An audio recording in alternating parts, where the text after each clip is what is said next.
جھنڈا لگانے کا مطلب کیا ہوتا ہے؟ اپنے گھر پہ بڑا سا جھنڈا لگا لیا، ہاتھ میں جھنڈا اٹھا لیا، کیونکہ جبرائیل علیہ السلام نے حضور کے آنے کی خوشی میں مشرق اور مغرب میں جھنڈے لگائے تھے. اچھی بات ہے، لیکن جن کے لیے جھنڈا لگایا جا رہا ہے وہ کیا لے کر آئے تھے؟ کبھی کسی غریب کا حق مت ماننا.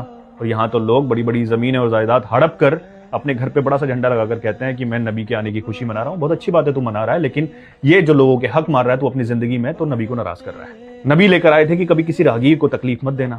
تو اگر کھیتوں پہ نکلو نا تو لوگوں نے راستے کاٹ کاٹ کر اپنے کھیت بنائے ہوئے ہیں، اور جب گلیوں میں آؤ تو لوگوں نے اپنے گھر کی سیڑھیاں راستوں میں بنائی ہوئی ہیں، راہگیروں کو تکلیف دے رہے ہیں، اور پھر انہی گھر کی چھتوں پر جھنڈے لگا کر کہہ رہے ہیں کہ ہم نبی کی آنے کی خوشی منا رہے ہیں. بھائی تم راہگیروں کو تکلیف دے کر نبی کو تو ناراض کر رہے ہو. پڑوسی کے بھی حق بتائے کہ کبھی تمہارے گھر میں کچھ اچھا بنا کرے تو تھوڑا پانی زیادہ ڈال لیا کرو، اور اپنے غریب پڑوسی کو بھی دلوا کر بھیج دیا کرو.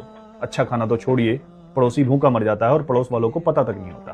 پھر انہی گھروں پہ جھنڈے لگا کے کہتے ہیں کہ ہم اپنے نبی کے آنے کی خوشی منا رہے ہیں. پڑوسی کا حق مار کے نبی کو ناراض کر کے کون سی خوشی منا رہے ہو؟ نبی نے اپنے ساتھی کے قاتل کو، ان کے کلیجے کو کچا چبانے والے کو معاف کر دیا تھا، اور یہاں چھوٹی چھوٹی باتوں پر ایک بھائی دوسرے بھائی کی شکل تک نہیں دیکھتا، اور پھر وہی بھائی اپنے گھروں پر جھنڈے لگا کے کہتے ہیں کہ ہم نبی کے آنے کی خوشی منا رہے ہیں. بھائی کی بھائی سے دشمنی کر کے نبی کو ناراض کر کے تم کون سی خوشی منا رہے ہو؟ نبی کا فرمان کہ اگر کسی کے راز پتہ ہو تو انہیں راز رہنے دو، کیونکہ راز سب کے ہوتے ہیں، تمہارے بھی ہیں.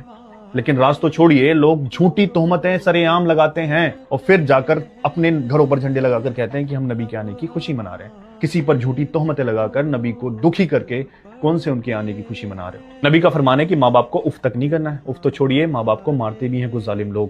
2 وقت کی روٹی اپنے بوڑھے ماں باپ کو دے نہیں پاتے. ان کے ماں باپ اپنے لیے کھانا اپنے کانپتے ہوئے ہاتھوں سے بناتے ہیں، پھر انہی گھروں پہ اپنے جھنڈے ان کی اولادیں لگا کر کہتی ہیں کہ ہم نبی کے آنے کی خوشی منا رہے ہیں. تو بھائی ماں باپ کو ستا کر، انہیں دکھ دے کر، نبی کو ناراض کر کے تم نبی کے آنے کی کون سی خوشی منا رہے ہو؟ نبی کا ایسا کردار کہ جب بولیں تو پھول برستے تھے، جب بات سچے کی جائے تو محمد جیسا سچا، جب بات امانت دار کی جائے تو محمد جیسا امانت دار. اور ہم امانت میں خیانت کر کے لوگوں کی اپنی زبان سے سینے چھلی کر کے بڑی شان سے جھنڈا اٹھا کر کہتے ہیں کہ ہم اپنے نبی کے آنے کی خوشی منا رہے ہیں. بالکل اٹھاؤ جھنڈے، ہاتھوں میں اٹھاؤ، اپنے گھروں میں جھنڈے لگاؤ، لیکن اس سے پہلے یہ تو دیکھو کہ جس کے لیے جھنڈے لگا رہے ہیں وہ لے کر کیا آئے تھے، وہ کس بات سے راضی ہوں گے. ہمیں خوشیاں منانی چاہیے، جھنڈے لگانے چاہیے، لیکن سب سے پہلے ان کی سیرت کو، ان کے کردار کو اپنانا چاہیے. یہ ان کا مین مقصد تھا. اور ہمیں اس بات سے اندازہ لگانا چاہیے کہ ہمارے نبی پاک صلی اللہ علیہ وسلم ہم سے کتنی محبت کرتے تھے کہ جب ایک ہی سوال 700 بار پوچھا گیا کہ بتاؤ میرے محبوب مانگو کیا مانگتے ہو، تو ہر بار کہا کہ میری امت، میری امت، میری امت کی مغفرت.